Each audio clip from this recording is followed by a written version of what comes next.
Bismillahirrahmanirrahim. Assalamu alaikum, second year. How are you? I hope you will be fine. We will continue with our chapter number 21, Development and Aging, and today is the lecture number 3. After the completion of this lecture, you will be able to describe the events of development in human in terms of first, second, and third trimesters, describe the development of twins and quadruplets, describe the structure of placenta and umbilical cord, differentiate the term gestation and pregnancy, role of fetal and maternal hormones, define premature birth and afterbirth. Development of human, the first trimester.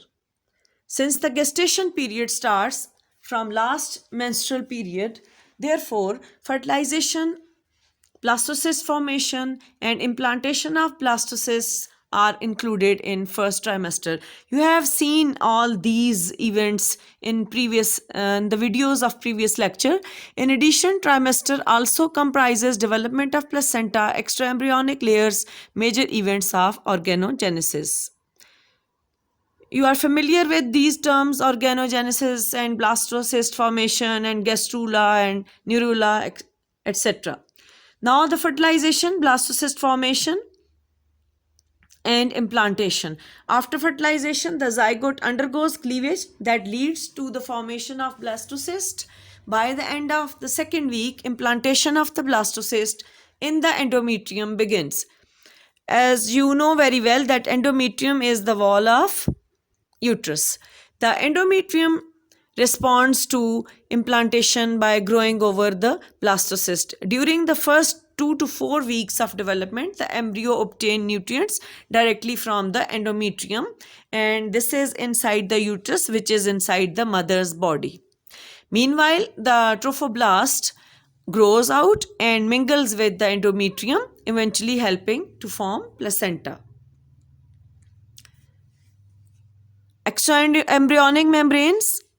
Establishment of these membranes is one of the major events in the early development, and the term extraembryonic membrane is appropriate because these membranes extend out of the embryo, and these are amnion, yolk sac, allantois, and chorion.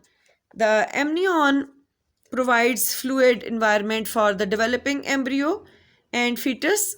First, amnion is seen above the embryo. Later on, it surrounds the embryo. The yolk sac appears below the embryo in humans. The yolk sac contains no yolk and is the first site of red blood cells formation.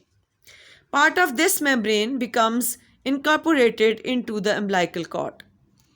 Then the allantois contributes to the circulatory system. Blood vessels become the vessels of umbilical cord and which transport fetus blood to and from the placenta. Chorion, the outer extraembryonic membrane, surrounds the embryo. It becomes the part of the placenta. Placenta development, it is the organ connects the developing embryo with the uterine wall of mother to allow nutrient uptake, waste elimination, and gets the gas exchange via the mother's body. In addition, the placenta is an endocrine organ that secretes hormones like progesterone and estrogen to maintain the pregnancy. Placenta begin to develop upon implantation of the blastocyst into the maternal endometrium, and the outer layer of the blastocyst becomes the trophoblast, which forms the outer layer of the placenta. The placenta grows throughout the pregnancy. However, development of the maternal blood supply to the placenta is completed by the end of the first trimester of pregnancy, which is approximately 12 to 13 weeks. At this stage, HCG, please listen, this is not chorionic, this is chorionic, sorry, please do write this, declines the corpus luteum, degenerates, and placenta completely takes over the production of progesterone, which maintains pregnancy. Now, the major events of organogenesis takes place as the development of extraembryonic membranes and the placenta proceeds the process of gastrulation, and development of the embryo is also going on. You have done all these terms and stages in the previous lectures. At the end of second month, the embryo's tail has disappeared and the arms and legs are more developed with fingers and toe. Internally, all major organs have been appeared. Embryonic development is now finished. At the end of embryonic period, all organ systems are established, and the embryo is only about 38 millimeters in length. After the first 2 months of development, the embryo is still called the fetus. During the third month of pregnancy, the fetus grows rapidly. It is about 85 millimeters now. At the end of first trimester, differences between the sexes begin to take place. Now the second trimester, again very important time. During the second trimester, the fetus grows to about 0.6 kg and 0 to 0.3 meters long. The fourth month old fetus looks quite human. Halfway through the fourth month, the fetus can bring the hand together and suck the thumb. At about the 8th week, many of the bones are forming by replacing the cartilage. By 15th week, the sensory organs are almost completely developed, and by the 16th week is actively turning inside the mother.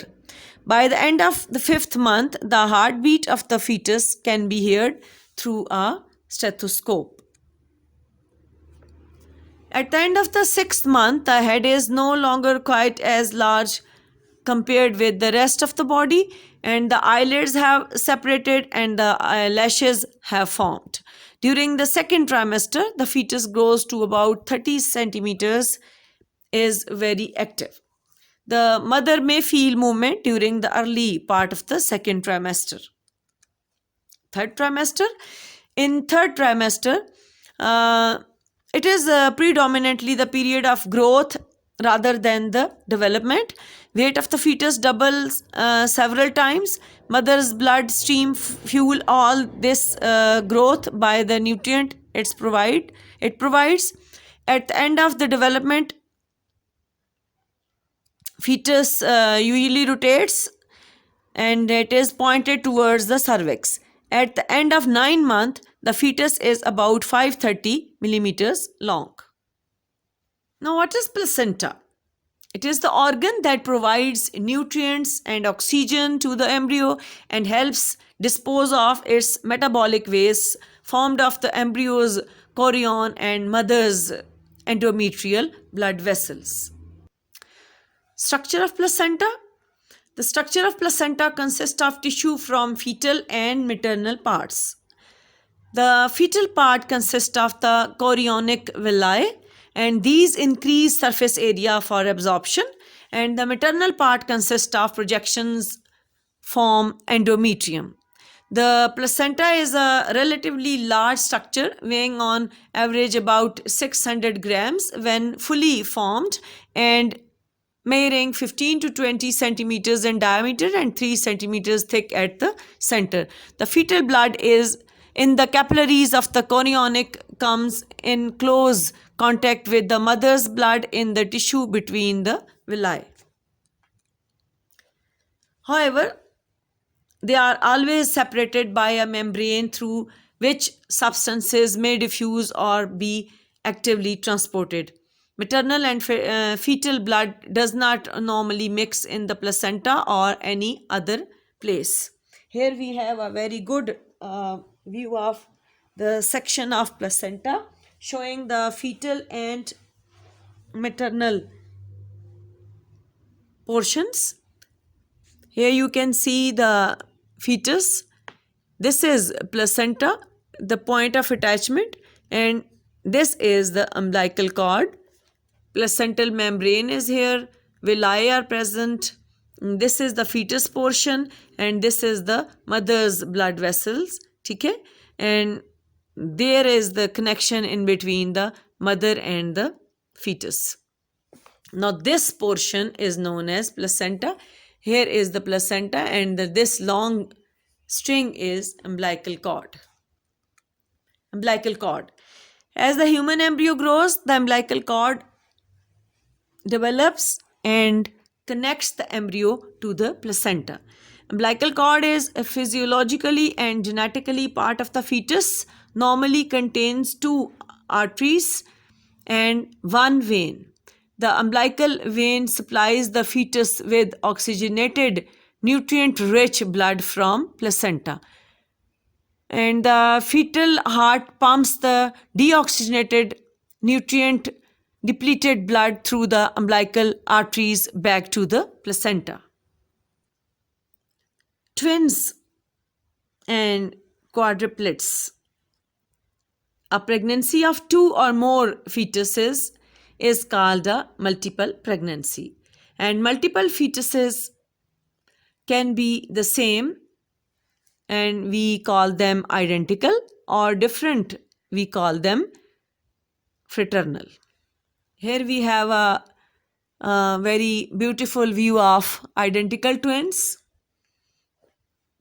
with same placenta and the fraternal twins with separate placentas. Identical twins. One egg released from ovary and fertilized by one sperm. Then these are known as identical twins. But we have different conditions in this case. Early embryo splits before implanting in womb. Then these are the twins. Okay? Separate placentas and separate inner sacs. In the second option, or in the second case, early embryo implants in womb and then splits. Shared placenta and separate inner sacs. Early embryo implants in womb and then splits later. Shared placenta and shared inner sacs. They do not always look exactly alike. One may be right-handed while the other is left-handed and have different fingerprints due to exposure of different environment in later life. You can see here the chorion, amnion. These are the layers of embryo, extra embryonic layers, sorry. Okay, G. Fraternal twins. Fraternal twins or triplets or quadruplets. Quadruplets come from multiple egg fertilized by different sperms, therefore also called the dizygotic or multiple zygotic. Fraternal fetuses have separate placentas and amniotic sacs. They can be of different sexes and have different blood types and may look very different from one another with different colored hair and eyes. They also may look alike as siblings often do. Okay, Ji, after all that, we have the term birth and nursing. Parturition means birth of the baby. Towards the end of the pregnancy, the uterus becomes progressively more excitable until finally it develops such strong rhythmical contractions that the baby is expelled. There are several factors involved in the onset of this excitation. Increased estrogen, progesterone ratio, fetal hormones, and maternal hormones. Role of hormones in birth: increased estrogen progesterone ratio. From 7th month of pregnancy, estrogen secretion becomes more than progesterone secretion. This results in the abundant oxytocin receptor formation by myometrial cells of the uterus. As a result, myometrium becomes extremely irritable, weak, and irregular. Contractions begin to occur, and these contractions are called the Braxton Hicks contractions or false labor pains. Fetal hormones. Near birth, two more chemical signals cooperate to convert these false labors into true. Fetal pituitary gland secretes increased oxytocin, which excites the maternal uterus. ACTH is also secreted by pituitary that stimulates fetal adrenal gland to secrete corticosteroids. Corticosteroids affect placenta, causing decrease in production of progesterone, fetal membranes, causing increased secretion of prostaglandins. Oxytocin and prostaglandins are powerful uterine muscle stimulants. Oxytocin, smooth muscle contractions of the myometrium. Prostaglandins increases power of contractions. Second type is the maternal oxytocin, increased emotional and physical stress activities, maternal hypothalamus. Signals are sent to posterior pituitary to release oxytocin. As you know, we have two lobes in the pituitary, the posterior and inferior. Elevated oxytocin and prostaglandins trigger rhythmic expulsive contractions of true labor. Positive feedback mechanism is propelled into action. Greater the contractile force, more is the release of oxytocin, which in turns increase the contractile force even more, and the release of oxytocin occurs in waves. Now the labor. Braxton Hicks contractions become progressively stronger towards the end of pregnancy. Within hours, exceptionally strong contractions start stretching the cervix and later force the baby through the birth canal, causing the parturition. This process is called labor. We can divide this into three stages. First is the opening up and thinning of cervix, ending with the complete dilation. Second is the expulsion or the delivery of the baby, and third is the delivery of placenta. Next stage is the clamping. The umbilical cord is clamped artificially as early as 1 to 5 minutes after birth. Clamping is followed by cutting of the cord, and then the term after birth is used. Following the birth of the baby, usually within 10 to 15 minutes, the placenta separates from uterine wall and is expelled. This expulsion is called after birth. Premature birth. It is also called as preterm birth. It refers to the birth of the baby of less than 27 weeks of gestational age.